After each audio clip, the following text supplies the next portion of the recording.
No te rindas. El sonido que hace el cocodrilo se llama... Correcto, es siseo. Sigue así. La onomatopeya de ardilla voladora es...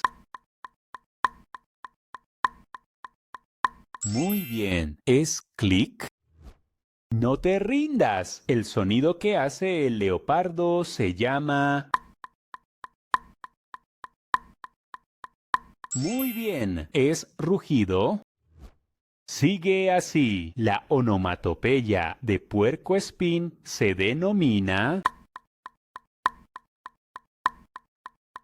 Exacto, es gruñido.